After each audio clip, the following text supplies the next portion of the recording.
Okay, welcome back to What If History Restarted. It's episode 44, I believe. Last time we saw the African Union get kind of split up, mainly by Catalonia, China, and Korea, as well as some North American colonies of Catalonia rebelling.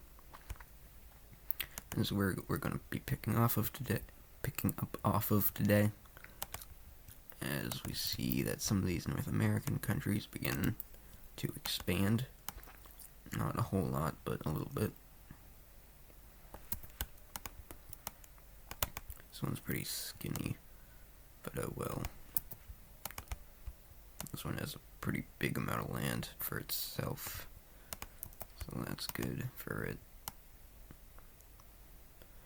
And yeah, anyway, we still see some colonization happen as the Danish continue to expand their colony, explore all of the Hudson Bay. Is that the Hudson Bay? I kind of forget. As well as just, the sea up here. And obviously the lands. No, thank you.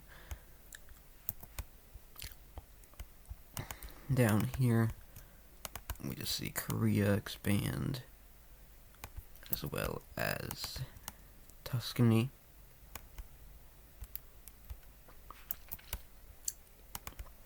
Down here, not much really happens. And yeah, that's the new world for today, I guess. Well, I guess Korea actually will be expanding a little bit. Like so. And maybe thicken out the connection. There you go. So, next up, we're going to move over to the Holy Omani Empire for another another Oman update.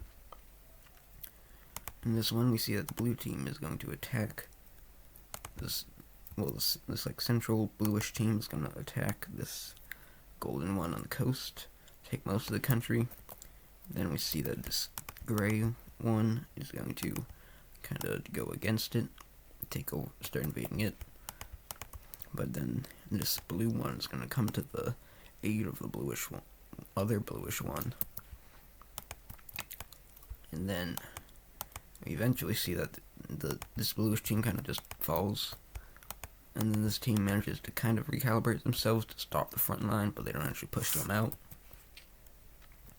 So, in the end, we're going to see the peace treaty get negotiated as something kind of like this.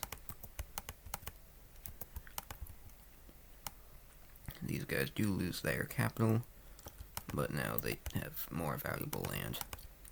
And also, like, the cities are all messed up anyway, so. Let's see here. I think that's too big for a capital, even. That's a capital. Not these.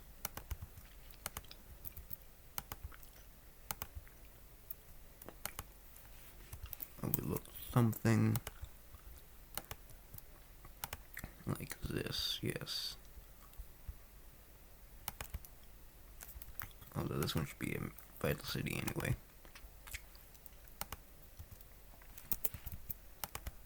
And then bam. Yep, there we go. And 6. Okay, now we actually have the cities all checked up and correct.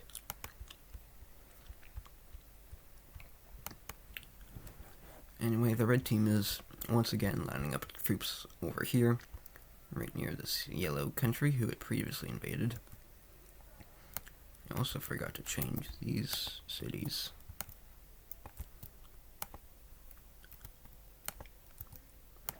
So let's go ahead and actually change them. Now this country, as you can see, has been very dilapidated by the red team already. So they're going to make a smart choice and join the circle team. Alliance, whatever. Now, thing is, the red team and the Circle Alliance did go to war recently because the red team invaded this northern Anatolian country. But then trench warfare started being used, and then that wasn't very fun. So, but the thing is, now that was like when trench warfare, like the first time it's ever been used in war. But now it's been a good amount of time, and these guys are better at, doing that. They've studied trench warfare and all that. More technology has been developed, and so these guys are ready for a rematch because they have not left out. They've not forgotten about this. So we see that the Circle Alliance is going to... Oh, I did this on the wrong layer. We did not have to do that much though. But anyway, we see that Circle Alliance is going to declare war on the red team, and this is going to be a pretty big war. So obviously, this is the best front line for the Circle team. Right here, this is where the strongest, worst. And then they have this one and this one. Now this one is probably the second. It's probably the medium one because it has the Persian coast, which is like the richest place in the world. And then this one is probably the weakest because that's just not that good. So they are going to start pushing in from here, obviously. I don't want to, have to deal with all these different colors, so we're just going to use this country's color for this front line. And this goes pretty well as they start pushing up from this country. And Oman, they're stopped at the gates of this major city, but they will continue on. Now over here, even though this is the medium difficulty place, it is pretty, this is where the red team is putting a lot of their troops because they expect it to be pretty difficult. So with that, we see that their invasion starts going pretty well as they get very close to the capital and even kind of separate this major city. They do also start moving into the Persian coast, but because it's so rich, it doesn't go that well. In fact, just to show how rich it is, I'm going to add a few vital cities. Bam. Literally all of these. This region is just stacked. Up here in Anatolia, this country is like literally nothing. This one over here is somewhat strong, but like not that strong. Probably about the same strength as this yellow country. And so the red team capitulates this country pretty easily, and they now start sending in a lot of their troops here. And obviously they aren't able to fully take it over, but they do pretty well. Also cut off like Constantinople, and yeah. The blue team probably would get in on this. However, they do not border the red team anymore thanks to all of this.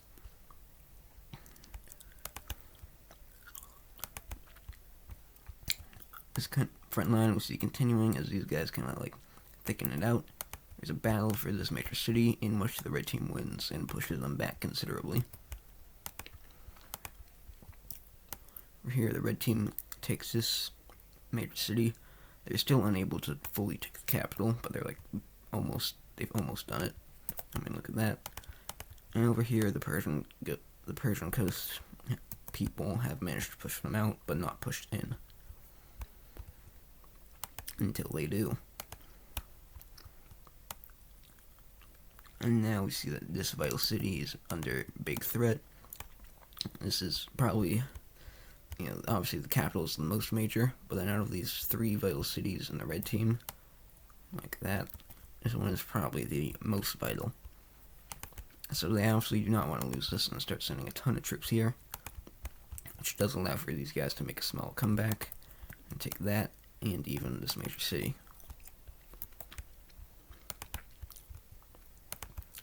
For here, this country tries and fails to dig a trench, and so, yeah, it gets wiped out. However, this required a lot of red team troops to influx in this area, And on top of that, most of their other military is defending this vital city. And that has allowed for these guys to make a very big push over here and now threaten another vital city, and to an extent even the capital. So maybe not the best move from the red team.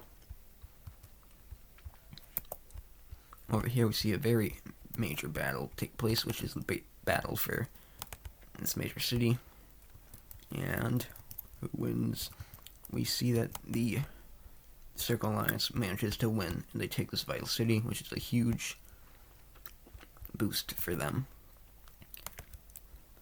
However, following this, the red team is going to do kind of a smart thing. Basically, they just pour in a bunch of troops over here and capitulate this yellow country. And now this does allow for these guys to push in a little bit further, and even start to threaten the capital big time, as well as this vital city, although the red team. And then the last thing the red team does is they push out here. And now with this big front line established, they start digging trenches all over the place. This war becomes extremely bloody. The front lines stop moving because they're in trenches, but it is extremely bloody because every single time they try to move, a ton of people die, because that's how trench warfare goes. I don't even believe the Industrial Revolution has happened yet. It's still probably early 17, it's I'll say mid 1700s. That's the time we're in right now. So, whatever year the Industrial Revolution happened in real life, that's when it happens here too. So maybe it did. I don't know. But you know what? Well, it doesn't have to be the same as our timeline. So I officially declare that the Industrial Revolution has not happened. Anyway, these trenches have been in standstill for a very long time, and then the winter comes, and this winter is extremely brutal, as tons of people all over the place freeze to death. And then coming this spring, we see something very upsetting for these guys, which is that the red team has unfortunately improved on the strategy a whole lot, and it kind of just sweeps through the extremely weakened troops of these guys, weakened by all the all of the winter, and they push all of these guys out of their territory, and now push them back to their borders, technically. But now these guys, once their troops start getting pushed back, they sent out their defensive troops to their borders, and of course dug trenches around them, because of course they did. This has really put a stop to the red team's plans, as now once again they are faced with even bigger trenches.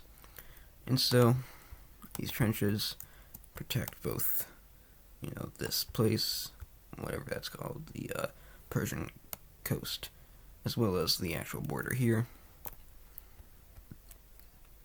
And these trenches are way bigger, and at this point the red team troops are also exhausted, so are these guys. And so the war continues to be extremely bloody and lasts for a whole nother 2 years before eventually both sides just agree to give in.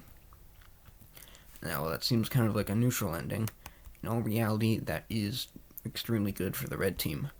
As you can see, they have conquered the yellow country and both Anatolian countries. They have not lost out on any land. And of course, in the peace treaty, they are, not fun for the Circle Alliance. They have just lost most of their members, are now just reduced to their core 3. And the red team has gained some very nice and valuable land, mainly this coast around here, formerly ruled by the Cypriots.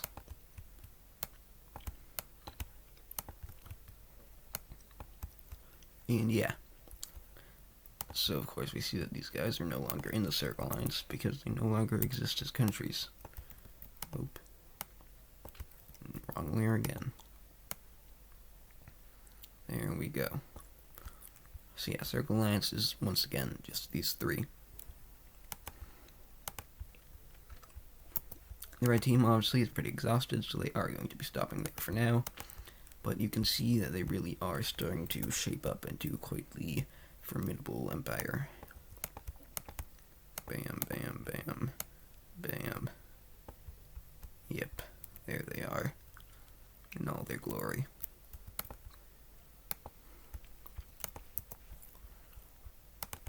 Anyway, over here in Asia, all these countries are kind of satisfied with the land they have.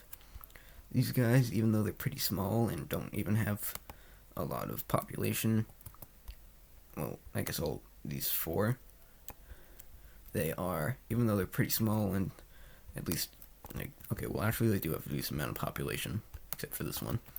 But even though they have a pretty small I cannot speak. Even though they're really small, they have really good militaries, especially defensively. Thanks to the red team, this whole trench warfare thing kind of spreading across the world.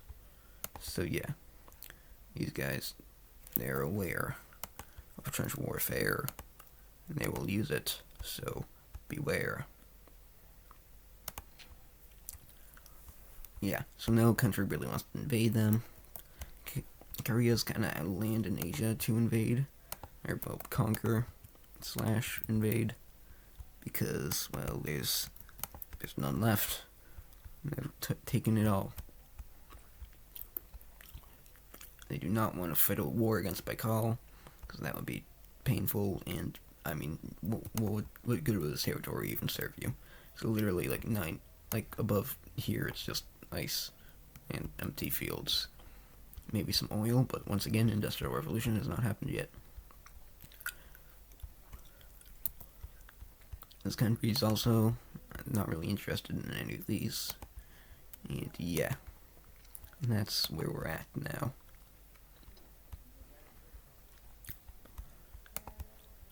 Anyway, we're now going to move over to the UK, and we'll be doing their UK things. Turn off cities, because those are all messed up here. We don't even bother anymore. Over here, this big thing that was forming is going to get partitioned greatly. This guy will conquer a little bit more land. It's not that much. Oh. Okay, maybe it is that much.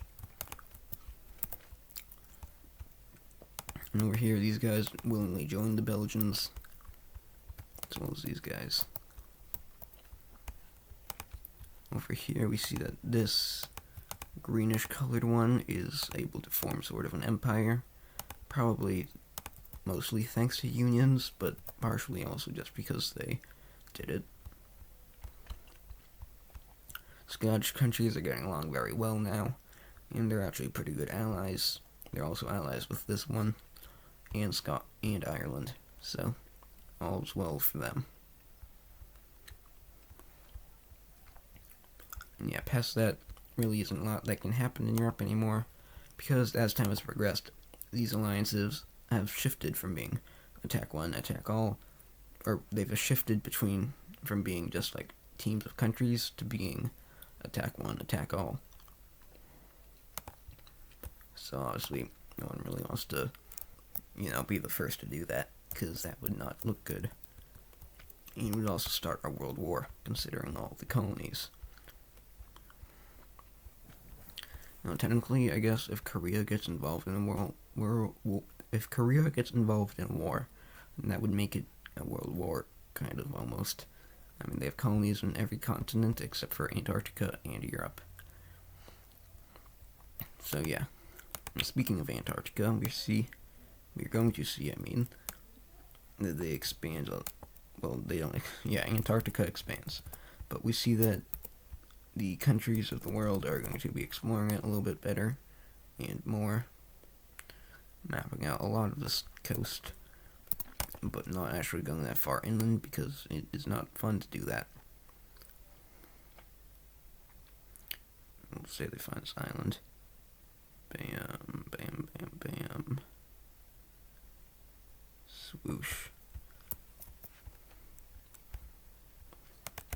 I guess Korea might explore a little bit up here, but once again, not that much, because, like, it's just kind of a burden at this point.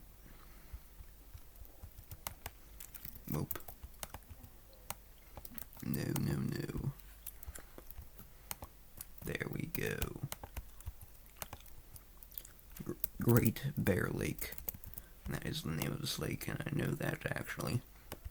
So, yeah, get righted. And, sure, they do that. Anyway, I do want to touch up on just the fact that these guys are still revolting. Well, not revolting, but, like, they're pretty rowdy. And we even see a small rebellion, or I guess we finally do see a small revolt down in this major city, or vital city even, of Galicia. So, that's pretty major. It does get put down. That is going to be seen as pretty, not good. These guys are kind of losing their grip. Mainly Catalonia, who has lost their entire North American colony, which is their only American colony. They're now just reduced to their African colonies, so that's not good for them. But yeah, these guys, they are doing pretty bad, actually, because they just got slaughtered in their revolt. This country still really hasn't done a lot. It's just chilling, surrounded by Korea, and very afraid. I guess maybe we'll see that this guy just goes a little bit more into the Amazon, just for, you know, lumber. Even though it's probably more efficient just to get down trees, like, in your own territory, but oh well.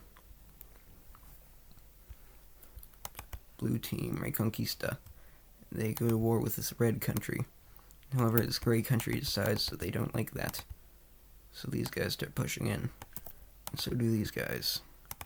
Eventually, the front lines are very back and forth, but eventually they kind of just get put back to square one, and then no borders change. So, great job, blue team.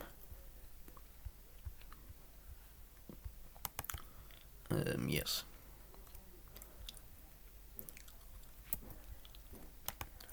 Sparta's colony over here in Ethiopia is still doing pretty well for their distance and size. Keep in mind the Suez Canal still does not exist, so Sparta still has to go all the way around Africa to reach it. But oh well. Or they can make, they probably just have a deal with the Circle Alliance, because then they just have to go, like, they just have to go, like, along, just boat down here, and then go on land around this coast, because all of this is owned by Circle Team countries. So that's actually probably what they do. Red Team is probably very scary to them, because, I mean, look at that. They're very close and very big.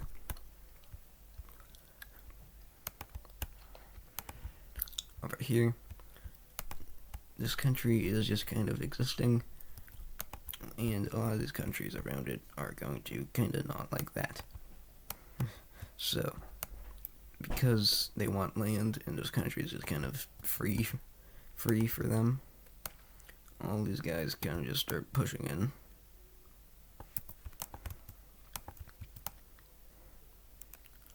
The capital's taken, obviously they'd fall.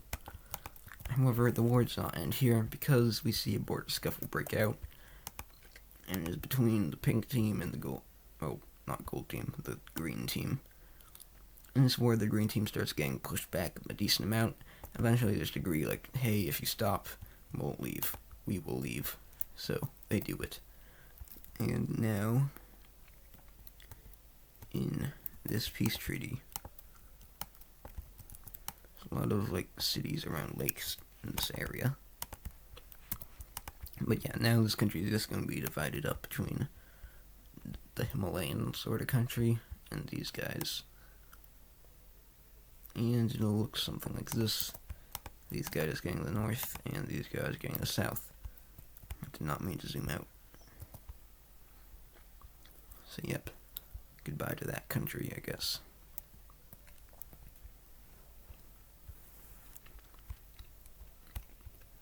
And now I guess we will turn over to the Americas. And who has not expanded their colony? Egypt. I mean, I think they're kind of done expanding. But the thing is, Tuscany is not. Only issue with that is they have a tiny little access way into unclaimed land. They are still going to use that to their advantage and still move in here. That looks absolutely hideous, but it's just kind of what they have to do if they want that land. These Italian kingdoms haven't really done much.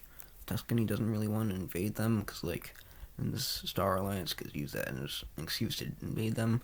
Right now, squares really aren't in the greatest of situations. Their strongest country is Tuscany, of course, but they're surrounded by literally like the 4 strongest star team countries, so that would not be good for them. Swoosh, swish, swash, the rest. Yeah.